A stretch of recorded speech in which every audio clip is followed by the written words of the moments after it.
भूमि स्वर्गतां यातु, भूमि स्वर्गतां यातु, भूमि स्वर्गतां यातु, भूमि स्वर्गतां यातु, मानो यातु देवतां, मानो यातु देवतां, मानो यातु देवतां, मानो यातु देवतां, धर्मो सफलतं यातु, धर्मो सफलतं यातु, धर्मो सफलतं यातु, धर्मो सफलतं यातु, नित्यं यातु शुभोदयं, नित्यं यातु शुभोदयं, नित्यं यातु शुभोदयं, नित्यं यातु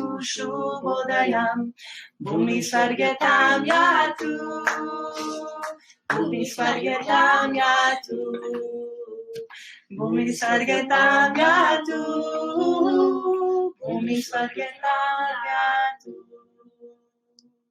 उसी को इंग्लिश में कर देते हैं। The one we already sang? Yeah. May earth be heaven, may humankind be benevolent, may harmony prevail, may universal goodness arise forever, universal goodness arise forever, universal goodness arise forever. सभी को नमस्ते, नमस्कार। सभी लोग यहाँ पे लगभग आ चुके हैं। अपना सत्र आज का शुरू करते हैं। बहुत बढ़िया। हमारे टीम से आप सभी का परिचय हो गया। अभी ये लोग जाएंगे यहाँ से ताकि हम अपना सत्र शुरू कर सकें। बढ़िया, बहुत बढ़िया। कल जहाँ हमने छोड़ा था उसके आगे शुरू करेंगे। उसके पहले कुछ प्रश्न उत्तर लेते हैं। ज्यादा प्रश्न नहीं है आज, 3 या 4 प्रश्न हैं।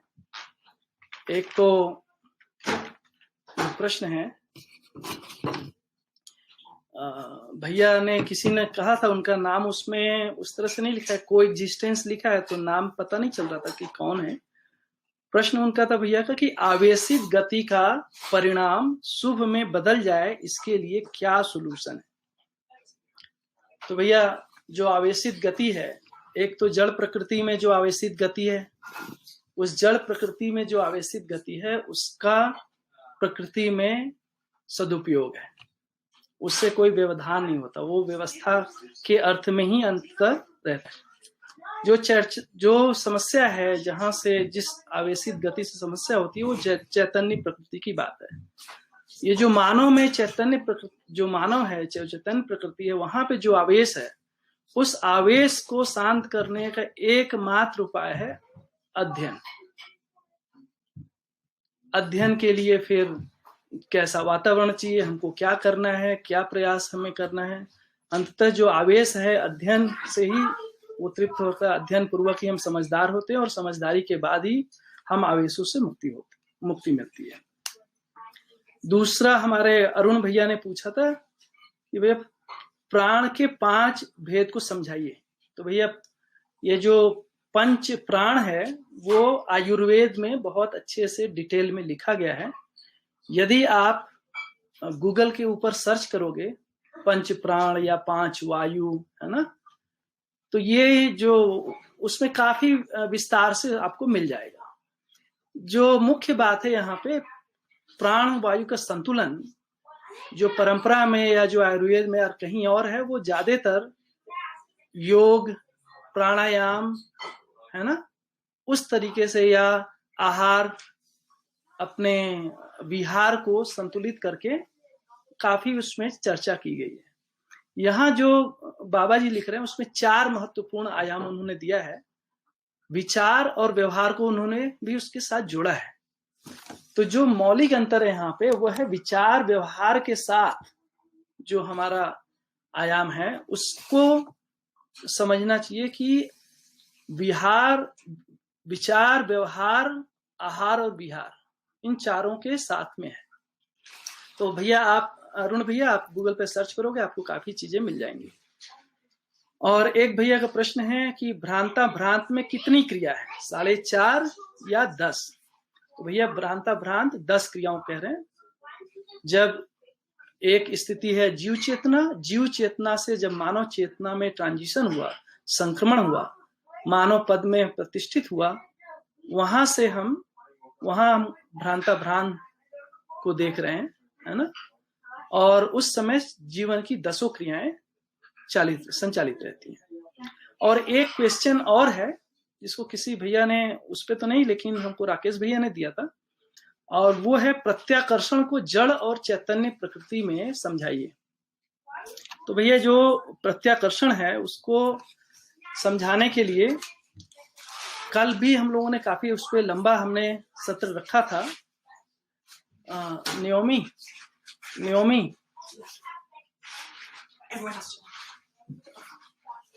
तो कल हमने जो सत्र रखा था उसमें आकर्षण, प्रत्याकर्षण और विकर्षण तीनों के बारे में लंबा से बात रखी थी।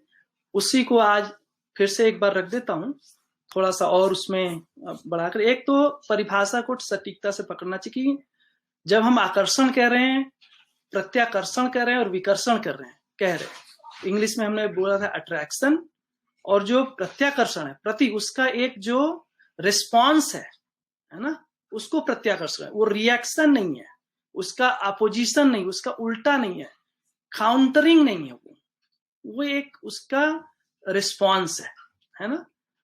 तो आकर्षण क्या है कि आकर्षण है कोई 2 इकाई है, 2 इकाई के बीच में जो दूरी घटती है ना, ये दूरी का घटना, इसको कह रहे हैं आकर्षण। जब कोई एक इकाई दूसरी ओर आकर्षित हो रही तो दूरी कम हो रही है। प्रत्याकर्षण क्या करें कि जब एक इकाई दूसरे इकाई की ओर आकर्षित होती है ना, तो इसका एक रिस्पॉन्स आ रहा है। ये जो रिस्पॉन्स है उसको प्रत्याकर्षण कह रहे हैं। अब इस रिस्पॉन्स से क्या होता है, ये जो दूरी है निश्चित दूरी में बना रहता है। तो अब एक तो साथ में आना और दूसरा है साथ में निश्चित दूरी में बने रहना। तो साथ में रहना आना ये आकर्षण हो गया, और एक निश्चित दूरी में, परस्परता में एक निश्चित दूरी में बने रहने को हम प्रत्याकर्षण कह रहे हैं। और जो तीसरा शब्द आया था वो है विकर्षण। विकर्षण का मतलब है आकर्षण का विरोध। ये उसका हो गया रिपल्सिव अट्रैक्शन, रिपेल करना, है ना, उसको दूर ढकेलना कह लो। तो जो परमाणु है उसके अंदर हम प्रत्याकर्षण को कैसा देखा था, 2 रूपों में हमने बताया था कि एक तो हम देख सकते हैं कि हर आकर्षण है तो उसका प्रत्याकर्षण है। इस तरह से एक मध्य में जो घूर्णन गति कर रहा है और जो ऑर्बिट में घूर्णन गति और वर्तुलात्मक गति दोनों कर रहा है, इन दोनों के बीच में आकर्षण प्रत्याकर्षण पूर्वक ये व्यवस्था सजी हुई है, एक दूसरे के साथ बने हुए हैं और एक निश्चित दूरी में बने हुए। इस तरह से आकर्षण प्रत्याकर्षण पूर्वक एक निश्चित व्यवस्था में वो इकाई सजी रहती है, बनी रहती है। अब जो इकाई है उसके चारों तरफ और भी इकाइयां हैं, तो इस परिस्थिति का कई बार दबाव होता है, प्रभाव होता है, और उसके कारण, है ना, कई बार क्या होता है कि ये जो परिवेशी अंश हैं वो उस निश्चित दूरी से कई बार और नजदीक आने लगते हैं। निश्चित दूरी का उल्लंघन हुआ, ये जब निश्चित दूरी से और नजदीक आने लगे तो यहाँ पे मध्यस्थ जो है उसने आकर्षण प्रत्याकर्षण के बजाय एक और दूसरा बल लगाता है जिसका नाम है विकर्षण। इस विकर्षण के फलस्वरूप जो परिवेशी अंश है उसके अंदर क्या बना, उसके अंदर प्रत्याकर्षण। तो प्रत्याकर्षण का मतलब ही है कि वो निश्चित दूरी में बना के रखना। तो जब भी प्रत्याकर्षण बल लग रहा है निश्चित दूरी में क्रिया होने लगती है, तो इसके कारण पुनः वो निश्चित दूरी में आ जाता है। एक तो यहाँ पे प्रत्याकर्षण देख सकते हैं। दूसरा क्या हुआ कि उसी वातावरण के दबाव प्रभाववश कई बार वो अपने स्वभाव गति से हट करके वो एक जो अच्छी निश्चित दूरी है जो व्यवस्था में घूम रही है उससे दूर जाने लगती है, इकाई दूर जाने लगती है। इसका मतलब कि जो उसका आकर्षण बल है वो उतना प्रभावी नहीं, कम हो गया आकर्षण बल। है ना, उसका धार, आकर्षण बल का जो धार है, इंटेंसिटी है, वो कम हो गई, दूर जा रहा है। तो उस समय मध्यांश एक बल लगाता है। जब नजदीक आ रही थी तो विकर्षण लगा रहा था, अब मध्यांश क्या बल लगा रहा है, ये जो बल लगा रहा है मध्यांश, उसको पास बुलाने के लिए इस बल का नाम है प्रत्याकर्षण। तो जब मध्यांश ने प्रत्याकर्षण बल लगाया तो वो जो कमजोर आकर्षण था वो पुनः उसके अंदर आकर्षण बढ़ गया और वापस एक अच्छी निश्चित दूरी में आ जाता है। इस तरह से वो एक अच्छी निश्चित दूरी में बने रहते हैं और इस तरह से उसके अंदर व्यवस्था संचालित होती है।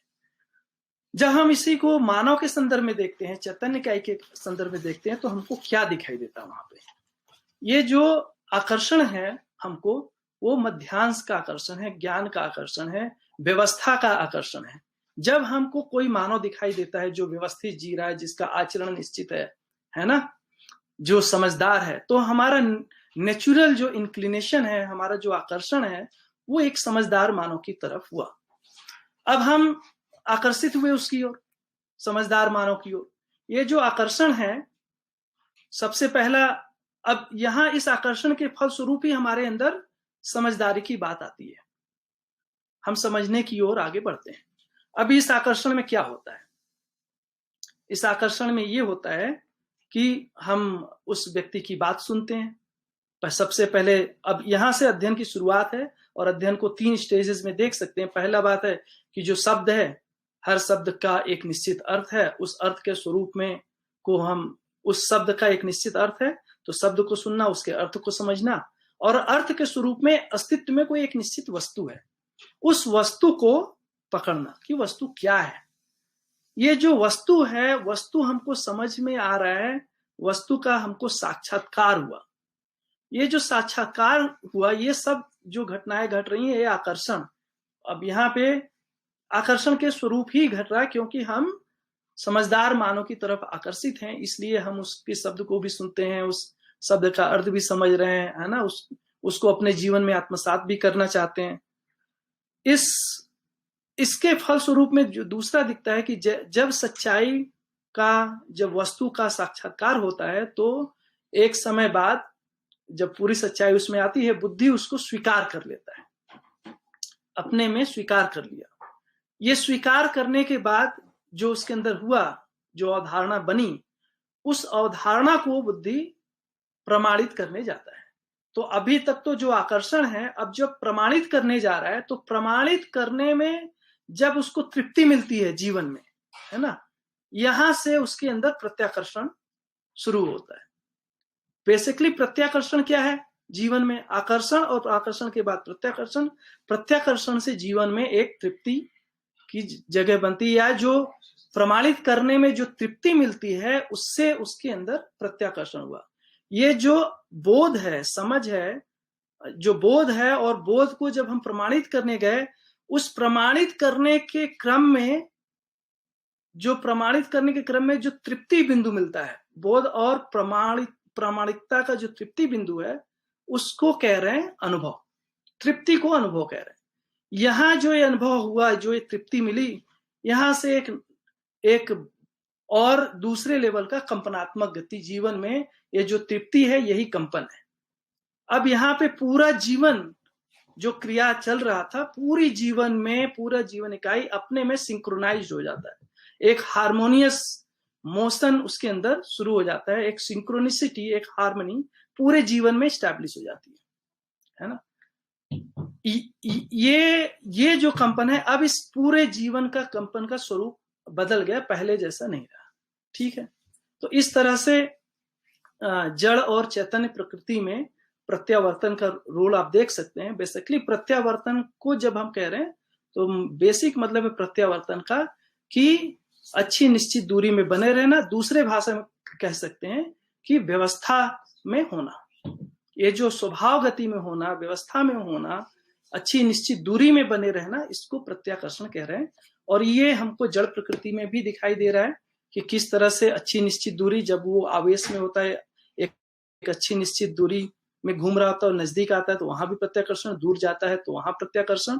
और इसी तरह से जब हम जागृत मानव या समझदार मानव के प्रति आकर्षित होते हैं, और जब ये जो समझ स्टैब्लिश हुआ और समझ का प्रमाण मिला, प्रमाण के स्वरूप में जो तृप्ति मिली, इससे हमारे अंदर एक प्रत्याकर्षण बल दिखाई देता है। और ये जो प्रत्याकर्षण है हमारे जीवन में दिखाई दिया, उसका दूसरा स्वरूप हमारे अंदर तृप्ति के रूप में दिखता है। तो इस तरह से आप आकर्षण प्रत्याकर्षण को समझ सकते हैं। अब आगे मैं चलता हूं, अपने सत्र को आगे बढ़ाता हूं। जहां हमने छोड़ा था वहां से आगे अपन लोग चलते हैं। एक मिनट।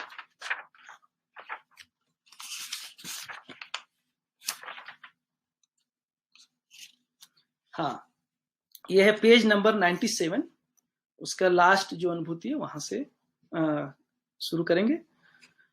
जागृत मानव में मनाकृति से उत्पादन रूपी कृतियां, कृतियों से उपयोगी आकृति, उपयोगी आकृतियों से कुशलता निपुणता का प्रमाण, कुशलता निपुणता से संवेग, संवेग से समाधान, समाधान से परिस्थितियां, परिस्थिति से अभ्युदय, अभ्युदय से योग, योग से सुख शांति संतोष आनंद, सुख शांति संतोष, सुख शांति संतोष से ही रत्यात्मक रति, रत्यात्मक रति ही मनः स्वस्थता तथा मनः स्वस्थता ही निर्भ्रमता।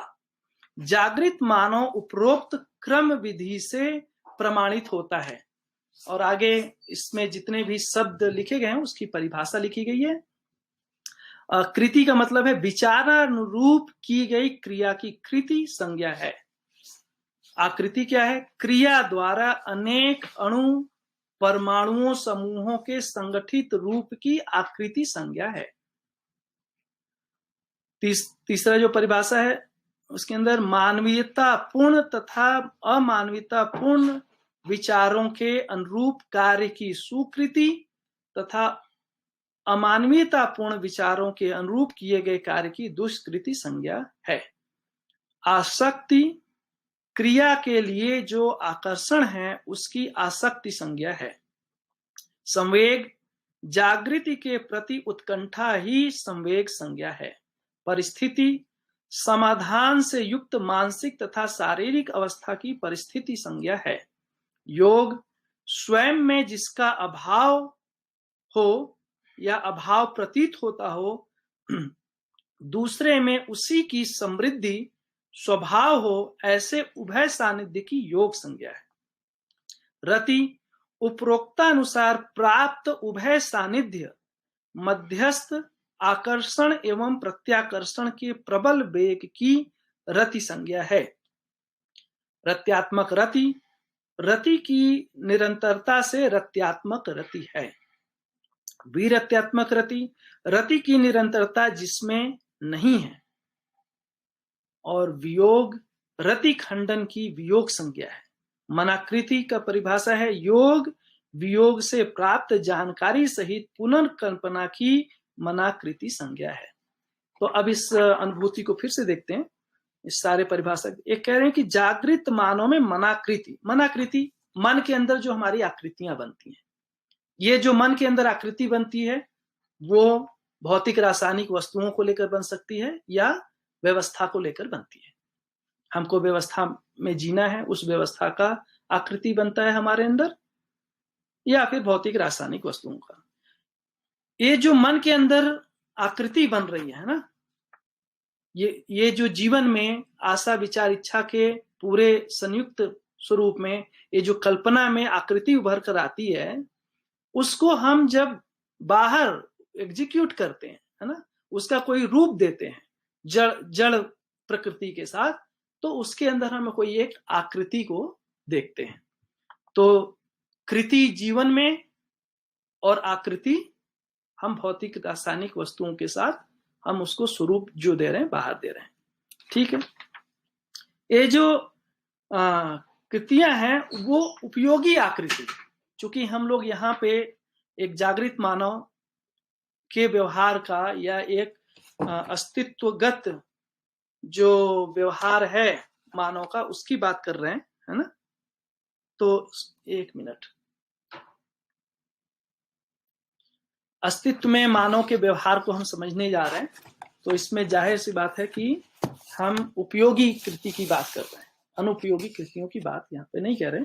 तो जो उपयोगी जो आकृतियों से कुशलता निपुणता का प्रमाण, हमारे कुशलता निपुणता का प्रमाण क्या है? जो हमारे अंदर मन में कृति बनी, उसका जो आकृति जिसको हमने बाहर स्वरूप दिया, उसी से हमारे निपुणता कुशलता का प्रमाण मिलता है।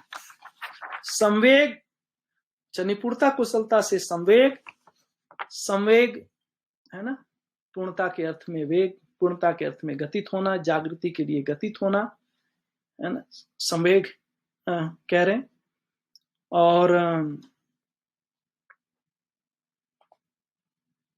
उसके बाद दिखा है संवेग से समाधान।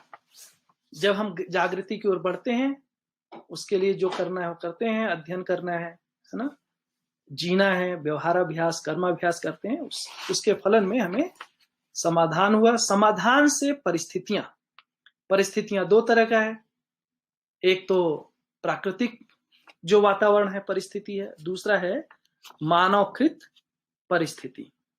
तो परिस्थिति क्या है? परिस्थिति वो जगह है, यहाँ पे लिखा है बाबा जी ने, समाधान से युक्त मानसिक तथा शारीरिक अवस्था की परिस्थिति संज्ञा। दूसरे रूप में परिस्थिति देखते हैं तो ऐसा जिससे ये जो हमारे अंदर समाधान है वो व्यक्त हो पाए, है ना, हमारे व्यवहार में, हमारे कार्य में समाधान को व्यक्त होने का अवसर उपलब्ध हो, वातावरण उपलब्ध हो, उसको अपन लोग परिस्थिति के रूप में देख रहे हैं, है ना।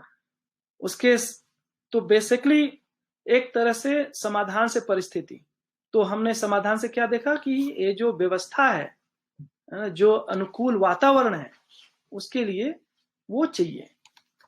उस परिस्थिति से अभ्युदय, अभ्युदय का मतलब है सर्वतोमुखी समाधान। हर आयाम में मानव को समाधान मिलता है। अभ्युदय से योग, योग योग योग हमने देखा कि योग किसका है? दो, एक के अंदर अभाव, मतलब एक कोई जागृत है और दूसरा जागृति को पाना चाहता है। तो एक जागृत है और दूसरा जागृति को पाना चाहता है, इसको योग के रूप में देख रहे हैं। और इस योग के फल में ही हमको सुख शांति संतोष मिलता है। सुख शांति संतोष ही रत्यात्मक रति, रत्यात्मक रति का मतलब है जिसकी निरंतरता है। रति का मतलब है साथ में होना, है ना, वो साथ, वो संबंध, वो सहस्तित्व की निरंतरता। तो बेसिकली जो सहस्तित्व है, सहस्तित्व में जो अनुभव है, अनुभव के बाद ही हमारे अंदर कोई निरंतरता का जगह बनता है। क्योंकि अगर अनुभव नहीं है तो जो योग है उसका वियोग हो सकता है ना। और जब हम रत्यात्मक रति कह रहे हैं तो वियोग विहीन जो रति है, जो वियोग विहीन साथ है, संबंध है, उसकी बात कर रहे हैं, है ना। तो एक तरह से सहस्तित्व में हम अपने को अनन्य रूप में पहचान पा रहे हैं। हम सहस्तित्व से अलग नहीं है। स्वयं को सहस्तित्व में देख पाना, यहां से रत्यात्मक रति की बात कर रहे हैं। और यही मन स्वस्थता, इस रत्यात्मक रति ही मन स्वस्थता है। और मन स्वस्थता ही, मन स्वस्थता का मतलब सुख शांति संतोष आनंद, और मन स्वस्थता ही निर्भ्रमता है। जागृत मानव उपरोक्त क्रम विधि से प्रमाणित होता है। इस तरह से जागृत मानव का प्रमाणित होने का क्रम है। हमने कृति देख लिया, आकृति समझ में आ गया, मानवीयतापूर्ण तथा अमानवीयतापूर्ण। तो इस तरह से सुकृति दुष्कृति, जो मानवीयता के सीमा में है सारा सुकृति, और जो अमानवीयता के में है वो दुष्कृति। संवेग, संवेग को हमने देख लिया, जागृति के प्रति उत्कंठा ही संवेग है ना। जागृति क्या है? अभी तक हम जो हमारा गति है वो 4 विषय 5 इंद्रियों से हम संचालित हैं। तो जब हम संवेग कह रहे हैं तो इसका मतलब कि जो ऐषणा त्रय है उसके लिए जब हम आगे बढ़ते हैं, उसको अपनाने के लिए, उसको अपने जीवन में ले आने के लिए, जब हम ऐषणा त्रय को इस्टेब्लिश करते हैं अपनी लाइफ में, स्वीकारते हैं, उसके अनुरूप सोचते हैं, उसके अनुरूप कार्य योजना बनाते हैं, है ना, वहां से संवेग की बात है। परिस्थिति हो गया, योग और रति, रत्यात्मक रति हम लोगों ने चर्चा कर लिया। वीरत्यात्मक रति क्या है? वीरत्यात्मक रति है कि जब हमारा किसी से जुड़ाव किसी के रूप से, है ना, धन से, पद से, बल से, ये इन रूपों में होता है ना, या इंद्रियों के माध्यम से हम जुड़ते हैं, तो इसकी निरंतरता नहीं रहती है ना। इसमें वीरत्यात्मक रति की बात है, जिसमें रति की निरंतरता नहीं है।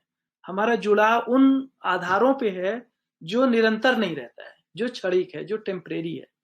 तो जो शरीर के आधार पे जुड़ाव है, इंद्रियों के आधार पे जुड़ाव है, वो है ना, वो क्षणिक है।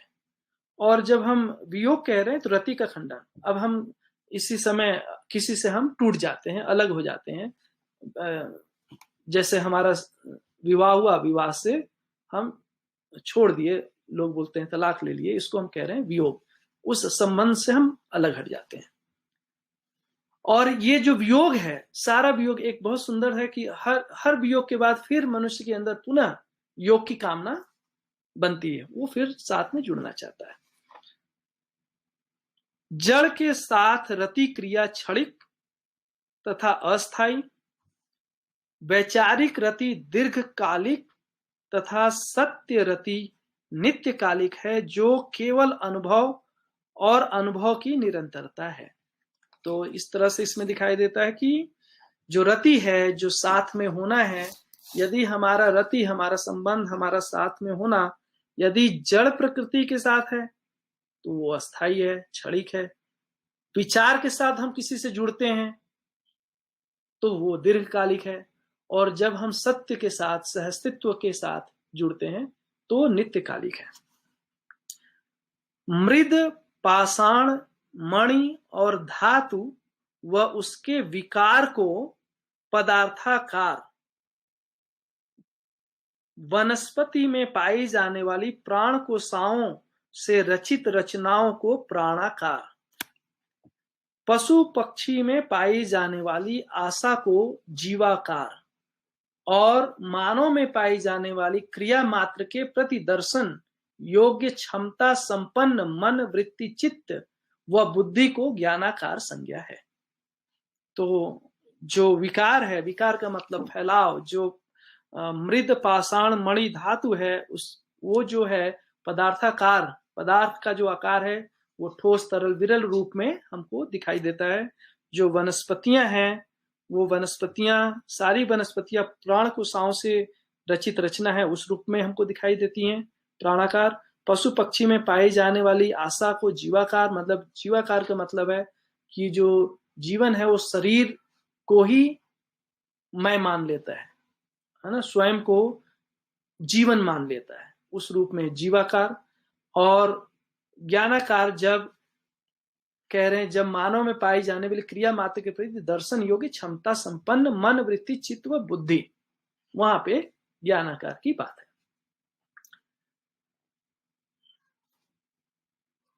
मूल्य और मूल्यांकन प्रक्रिया की भाव क्रिया संज्ञा है, जो यथार्थ एवं अयथार्थ भेद से व्यवहित है, जिसका कारण मूल्यांकन करने वाली इकाई के जागृति एवं भ्रम रूप में भेद है। तो मूल्य और मूल्यांकन प्रक्रिया की भाव संज्ञा है। और ये जो मूल्य और मूल्यांकन है वो दो भेदों से है, या तो यथार्थ पे आधारित है या अयथार्थ पे आधारित है ना। आगे लिखते हैं,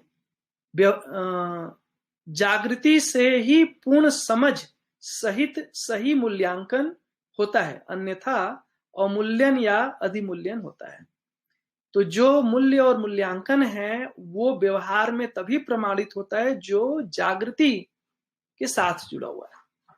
जो जागृति पूर्ण समझ पे आधारित है वही व्यवहार में प्रमाणित होता है, अदरवाइज वो प्रमाणित नहीं होता है। हम या तो अधिमूल्यन करते हैं या अवमूल्यन करते हैं। यदि हम अधिमूल्यन करते हैं तो हम जब जीने जाते हैं तो हम ज्यादा फैल जाते हैं। हमको लगता है, बहुत सारे लोग हैं, आपने देखा ही होगा कि लगता है कि हमको सबसे पहले दुनिया को बचाना है, समाज को ठीक करना है ना, वो बड़े बड़े कम्युनिटी को बनाने में लग जाते हैं। और कुछ ऐसे लोग हैं अवमूल्यन करते हैं तो बिल्कुल संकुचित हो जाते हैं।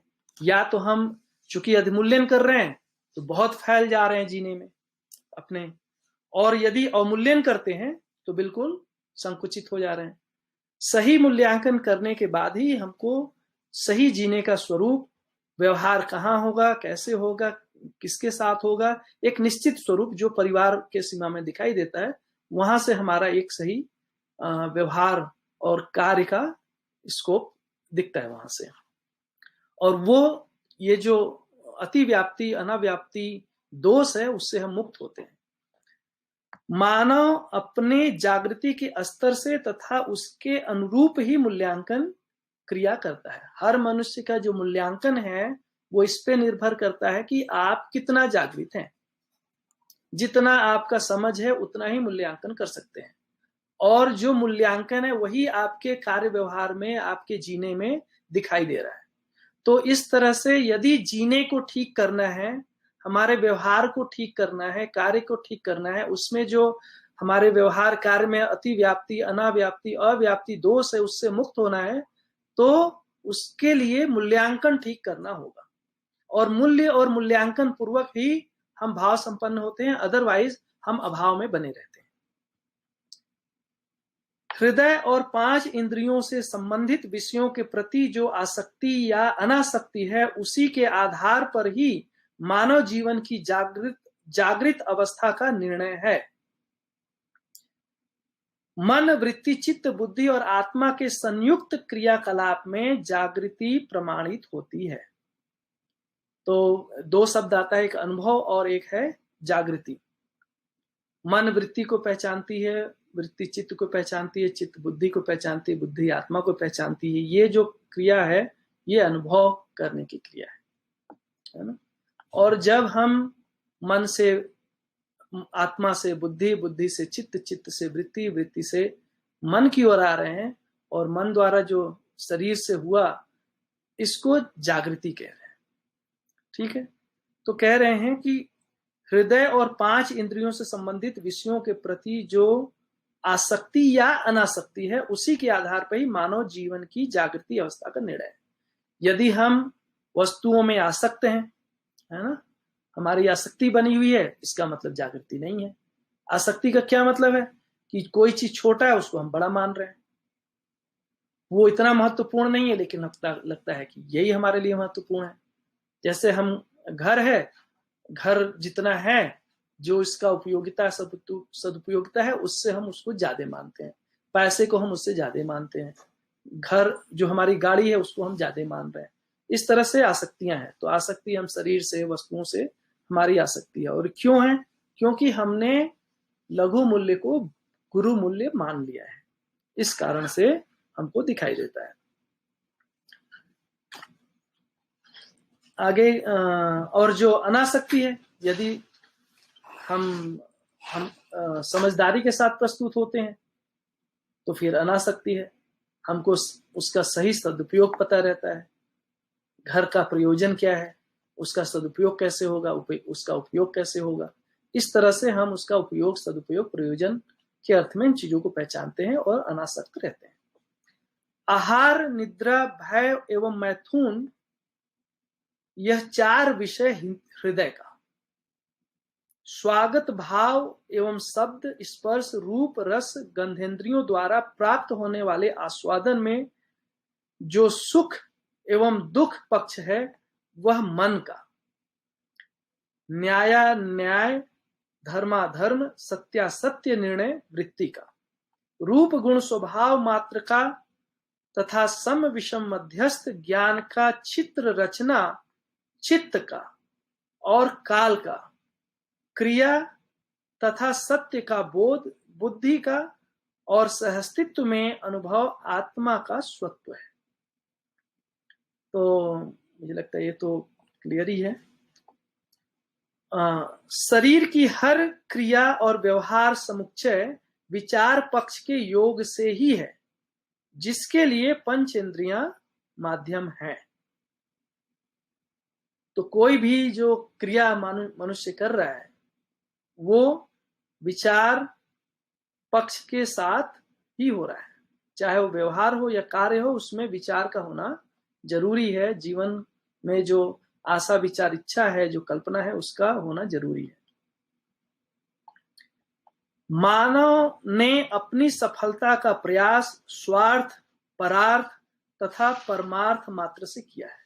तो जो मानव जीवन की सफलता है उसमें 3 चीजें हैं। एक तो है स्वार्थ। स्वार्थ का आप 2 अर्थ ले सकते हैं। एक तो भ्रमित स्थिति में जो स्वार्थ है वो है संकीर्णता के अर्थ में, है ना। जो हमारा तन मन धन है, वो तन मन धन की जो विशालता है, तन क्यों है, मन क्यों है, धन क्यों है, उसका क्या प्रयोजन है, उसका क्या सदुपयोग है, जब हम नहीं समझते हैं तब उस तन मन धन का हम दुरुपयोग करते हैं, उसको भोग में, मनोरंजन में, इस तरह की चीजों में लगाते हैं। और यदि हमको तन मन धन का सही सदुपयोग पता रहता है तो वही स्वार्थ वो दूसरे रूपों में अगर पॉजिटिव रूप में देखते हैं जागृत मानव के लिए, तो वो स्व के अर्थ में स्थित रहता है। मतलब जो जागृति है ना, तो जागृति के अर्थ में फिर हम उसको देख पाते हैं, ठीक है। और जो परार्थ है वो परार्थ है दूसरों के लिए, दूसरों के लिए हम सहयोगी उपयोगी, है ना, कैसे हों, उस अर्थ में परार्थ है। तो जो स्वार्थ है स्वयं में समाधान समृद्धि संपन्न होना, और परार्थ का मतलब है दूसरे के लिए समाधान समृद्धि उपलब्ध हो जाए, इसके लिए सोर्स हो पाना, उसका मैं स्रोत बन पाऊं। और जब हम परमार्थ कह रहे हैं तो यहाँ सर्व शुभ की बात है। हम अखंडता को, सार्वभौमता को, अखंड समाज सार्वभौमता को कैसे स्थापित करें, है ना, उसके लिए जो कार्यक्रम है, सर्व शुभ के लिए जो कार्यक्रम है, इसको हम परमार्थ के रूप में देख रहे हैं। आगे है प्राण। प्राण का विषय हृदय, हृदय का विषय इंद्रिय तथा इंद्रिय का विषय व्यवहार, कर्म व भोग है।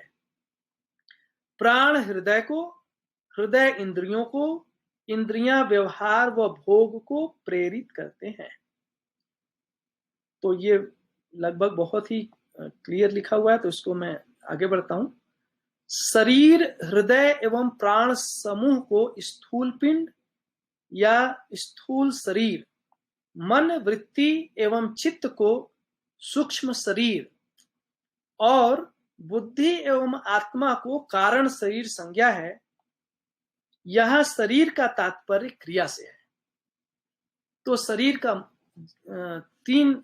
तीन रूपों से क्रिया बाबा जी ने यहाँ पे रखा हुआ है। एक क्रिया है जो स्थूल क्रिया है, जिसको हम अपने शरीर के रूप में, जो भौतिक रासायनिक रचना है या भौतिक रासायनिक क्रिया है, उसको हम स्थूल क्रिया या स्थूल शरीर कह रहे हैं। दूसरा क्रिया है जीवन की क्रिया।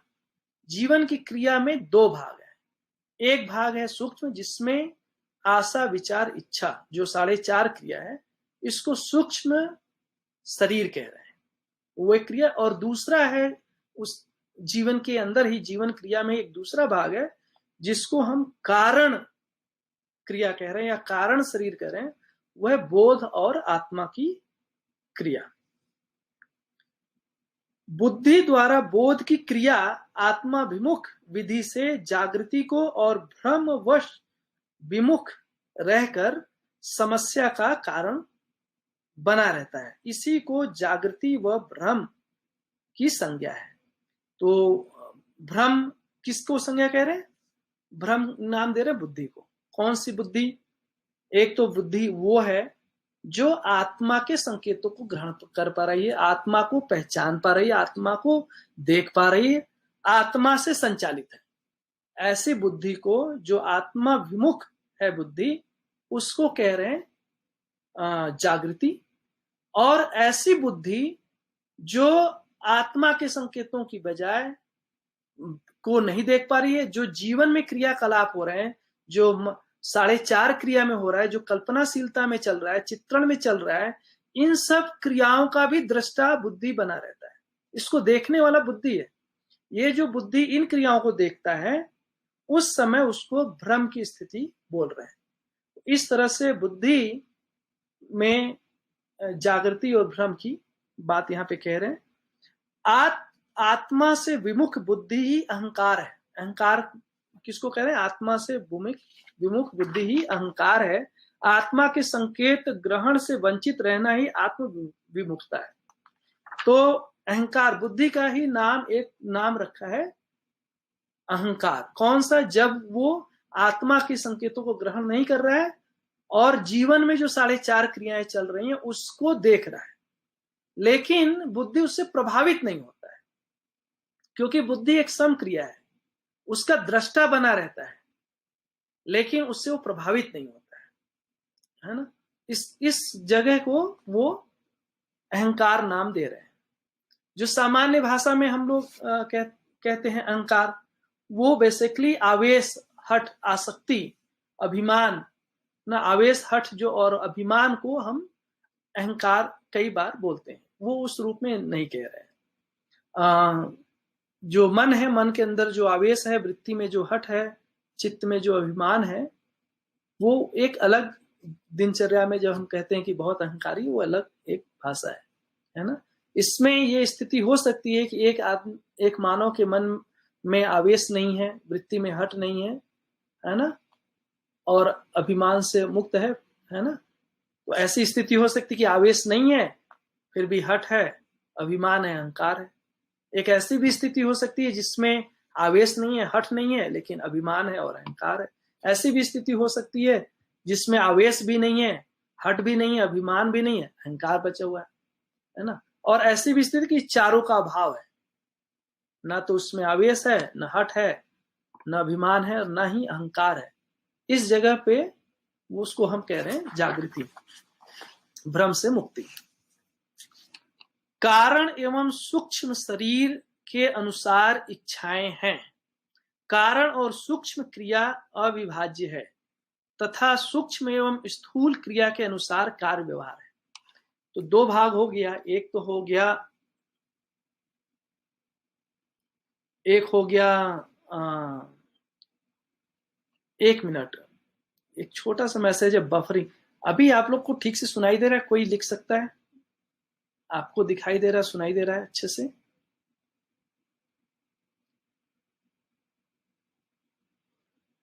ठीक है, मेरे ख्याल से सुनाई दे रहा होगा। यदि कोई सुन रहे हो तो एक मैसेज डाल दीजिए। हाँ, थैंक यू सो मच, बढ़िया बढ़िया बढ़िया। तो आत्मा, सॉरी हम कहाँ थे? अब मैं इसलिए पूछा क्योंकि यहाँ पे हमारा इंटरनेट उतना बढ़िया नहीं है। हम लोग जंगल में रहते हैं तो इंटरनेट अच्छा नहीं है, और कई बार ये संभावना है कि वो बढ़िया रिस्पांस आपको नहीं आए इस इंटरनेट से। आगे चलते हैं। और हमारे पास अभी 12-13 मिनट बचा हुआ है, तो उसका सदुपयोग कर लेते हैं। लगभग ये पूरे पेज तो पूरा ही हो जाएगा। सूक्ष्म, कहाँ थे हम? हाँ, कारण एवं सूक्ष्म शरीर के अनुसार इच्छाएं हैं। तो जो मानव में इच्छा बन रहा है उसका 2 आधार है। एक तो है कल्पनाशीलता, है ना, जो सूक्ष्म क्रिया है, या फिर समझदारी, है ना, जो बोध और अनुभव और बोध के अनुसार जो इच्छा बना। इन 2 तरीके से है, और इन इच्छाओं के आधार पे ही, है ना, उसके आधार पे ही हमारा व्यवहार कार्य नियंत्रित हो रहा है। तो इस तरह से हम स्थूल, सूक्ष्म और कारण का संबंध हम देख सकते हैं। सूक्ष्म एवं कारण शरीर का योग चित्त के द्वारा। कारण एवं सूक्ष्म शरीर अविभाज्य है। तो जो कारण और सूक्ष्म शरीर है उसका जो जुड़ाव है, वो जोड़ने वाला चीज है चित्त, है ना। ये यहाँ पे बता रहे हैं। जागृत जीवन में आत्मा अनवरत ज्ञान में ओतप्रोत है। तो जो जागृत जीवन है उसमें आत्मा सदा सदा ज्ञान में ही ओतप्रोत है, सदा सदा ज्ञान में ही वर्तमान है, सदा सदा ज्ञान में निरंतर बना रहता है। वो उसका कभी अभाव नहीं होता। विषय वासनावश मानव में संघर्ष है। ऐसा त्रय में जब जन बल व धन बल आवश्यकतावश व्यवस्था में प्रवृत्ति स्पष्ट है। व्यवस्था के मूल में अध्ययन व प्रयोग है, जिससे ही विकास और जागृति का प्रमाण संभव हुआ। तो जो संघर्ष है मानव में, उस संघर्ष का कारण विषय में लिप्तता है। ये जो आहार निद्रा भय मैथुन में हम जब लिप्त होते हैं और उसी में सुख तलाशना चाहते हैं, तो उससे के जब हम उसका अति होता है तो वही पर धन, पर पुरुष, पर नारी, पर पीड़ा में तब्दील होता है और उसी से फिर मानव में संघर्ष जन्मता है। और उसका समाधान क्या है? ये जो विषय और इंद्रियों के भोग में लिप्तता है, इसकी बजाय हम ऐष्णात्रय को अपना लक्ष्य बनाते हैं। और जन बल धन बल, धरती पे मानव परंपरा कैसी बनी रहे और धरती पे समृद्धि का सोर्स कैसे बना रहे। तो जो जन बल है वो मानव से जुड़ा हुआ, मानव कैसे बना रहे, मानव निरंतर कैसे बना रहे, अक्षुण कैसे बना रहे, और धन बल मतलब धरती समृद्ध कैसी बनी रहे, धरती में संतुलन कैसा बना रहे। इस तरह से धरती बना रहे और मानव बना रहे। ये दोनों बना रहेगा व्यवस्था है, और इन दोनों में किसी का भी अभाव का अव्यवस्था है ना। तो व्यवस्था के मूल में अभी व्यवस्था आएगी कैसे? हम क्या करें भी जिससे ये मानव की परंपरा भी बनी रहे और धरती का संतुलन भी बना रहे? इसके लिए हम क्या करें? इसके लिए जो कार्यक्रम है वो है अध्ययन व प्रयोग। यही एकमात्र रास्ता है। अध्ययन व प्रयोग पूर्वक ही ये संभव है, और इसी से ही हमारा विकास और जागृति और उसका प्रमाण संभव हुआ है। ठीक है। ईर्ष्या तथा द्वेष के मूल में भ्रम ही है और ह्रास की ओर गति है। ये भी समझने की बात है कि मनुष्य की जो गति है वो निश्चित है। हम दो दिशाओं में गति कर सकते हैं, या तो ह्रास की गति है या विकास की गति है। हमारे पास कोई न्यूट्रल जगह नहीं है। हम ना तो ह्रास की ओर जा रहे हैं ना विकास की ओर जा रहे हैं, ऐसा संभव नहीं है। या तो हम ह्रास की ओर हैं या हम विकास की ओर हैं, है ना। और यदि हम जागृति के रास्ते में चल दिए, विकास की दिशा में चल दिए, और यदि भ्रम में है तो हम ह्रास में हैं। और हमारा इसमें थोड़ा सा और मैं एम्फेसिस, चाहे हम जो कुछ भी मानसिक लेवल पे, वाचिक लेवल पे, कायिक लेवल पे, कृत कारित अनुमोदित किसी भी विधि से कोई भी कर्म करते हैं, वो उसका एक निश्चित दिशा है ना। तो ये अपने को समझना चाहिए कि हम किस रास्ते पे हैं। और हम लोगों के लिए परम सौभाग्य का समय है कि आज हमारे पास एक निश्चित, बाबा जी लिखते हैं कि हम सभी के लिए, है ना, मानव परम सौभाग्यशाली है कि हम सभी के लिए स्वर्णिम अवसर आज प्राप्त है। हम एक निश्चित दिशा में, विकास की दिशा में हम जा सकते हैं आज। ये पहले उपलब्ध नहीं था, है ना। तो बहुत अच्छी बात है। संकीर्णता में प्रयुक्त अर्थ की स्वार्थ, विशालता में प्रयोजित अर्थ की परार्थ तथा सार्वभौमता में के अर्थ में प्रयुक्त अर्थ परमार्थ है। बल, धन, पद तथा यश के भेद से उपलब्धियां हैं।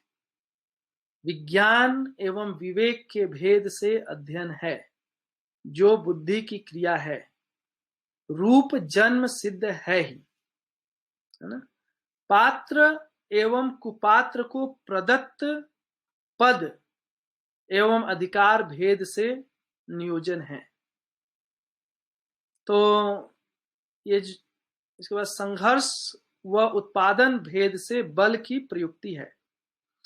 एक जो भी हमको अधिकार मिलते हैं, अधिकार हमने पीछे अभी देखा था कि प्रदत्त पद एवं अधिकार जो हमको मिला हुआ है, परिवार में मिलता है, समाज में मिलता है ना, व्यवस्था के अर्थ में जो हमको अधिकार मिलते हैं, उन अधिकारों में जो भी दायित्व है, कर्तव्य है, उसको हम निभा पाने की योग्यता है कि नहीं है ना।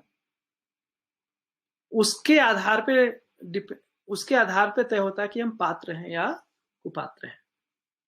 यदि हम उस सारे अपने दायित्वों और कर्तव्यों को निभा पा रहे हैं तो हम पात्र हैं, और अपने दायित्वों कर्तव्य को नहीं समझ पा रहे हैं तो कुपात्र हैं। संघर्ष व उत्पादन भेद से बल की प्रयुक्ति है। उपयोग, सदुपयोग तथा उत्पादन भेद से अर्थ का नियोजन है। लोक एवं लोकेश भेद से लक्ष्य है। एक मानव से अनंत मानव तक किए गए समस्त व्यवहारों व कार्यों से समस्या या समाधान की ही उपलब्धि है। तो जो बल की प्रयुक्ति है वो दो भेदों से है, या तो संघर्ष या उत्पादन, है ना। और जो अर्थ का नियोजन है, जो हमारा अर्थ है, तन मन धन है, उसका जो नियोजन है वो उपयोग, सदुपयोग, उत्पादन भेद से है। तीन भेद से जो है, या तो हम उसका उपयोग कर रहे हैं, उपभोग कर रहे हैं, या सदुपयोग कर रहे हैं तथा उत्पादन में लगाते हैं। लोक एवं लोकेश के भेद से लक्ष्य है। लोक का मतलब है जो हमारा संसार है, जिसके अंदर चारों अवस्था की बात है, पदार्थ अवस्था, प्राण अवस्था, जीव अवस्था और ज्ञान अवस्था। ये जो चारों अवस्थाएं हैं इसको हम लोक कह रहे हैं, ठीक है। और लोकेश किसको कह रहे हैं? लोकेश व्यापक को कह रहे हैं। किस अर्थ में? बाबा जी लिखते हैं कि व्यापक में ही जो ज्ञान है, उसी में ही, ज्ञान से ही हमारी सारी क्रियाएं संरक्षित रहती हैं, नियंत्रित रहती हैं। जो सारी क्रियाओं, जो आधार है सारी क्रियाओं के नियंत्रित रहने और संरक्षित रहने का, उसको हम लोकेश कह रहे हैं। और इन दो भेदों से ही लक्ष्य है। एक मानव से अनंत मानव तक किए गए समस्त व्यवहारों व कार्यों से समस्या या समाधान की उपलब्धि है। मतलब यदि हम व्यवहार कर रहे हैं, चाहे एक मानव हो या हर एक मानव हो, यदि हम व्यवहार कर रहे हैं तो उस व्यवहार के फलन में या तो समस्या हो रहा है या समाधान हो रहा है। न्यूट्रल व्यवहार नहीं है। हम ऐसा व्यवहार नहीं कर सकते ना तो समस्या हुई ना समाधान आया, ऐसा नहीं। हम व्यवहार कर रहे हैं तो उससे या तो समस्या हुई या समाधान हुआ, और ऐसे ही कार्य है। हम कार्य कर रहे हैं और उसका कोई परिणाम नहीं है, ऐसा नहीं है। हर क्रिया का एक निश्चित फल परिणाम है। तो हर कार्य से या तो हम समस्या या समाधान की ओर हम आगे बढ़ रहे हैं। हृदय तृप्ति के लिए, प्राण बल के लिए, मन सुख के लिए, वृत्ति शांति के लिए, चित्त संतोष के लिए, बुद्धि आनंद के लिए, आत्मा अनुभव परमानंद के लिए आतुर कातुर आकांक्षित और प्रचित है ही। कितनी सुंदर बात है अस्तित्व में, कि जो अस्तित्व की बनावट है वह इस तरह से है कि हर मानव, है ना, यदि जो शरीर है, शरीर का पूरा कार्यक्रम ही है इस तरह से कि वो तृप्ति के लिए बना है। उसकी बनावट है, उस तृप्ति को, उस संतुलन को, है ना, स्वभाव गति को पाना ही चाहता है। वो प्राण है, वो मूल रूप से उसकी बनावट ही है बल के लिए, है ना। मन सुख के लिए ही बना है। मन जब भी कोई कार्यक्रम रहा, सुख से ही ओतप्रोत है। सुख के अलावा मन कोई का कार्यक्रम नहीं। ये अस्तित्वगत बनावट है। वृत्ति शांति के लिए ही बना है, चित्त संतोष के लिए बना है, बुद्धि आनंद के लिए बना है, आत्मा अनुभव या परमानंद के लिए। ये उसकी बनावट है, उसके लिए आतुर कातुर, इसके लिए प्रतिष्ठित है ही। अस्तित्व में इसके अंदर चाहत है और उसके पूरा होने का पूरा प्रावधान है।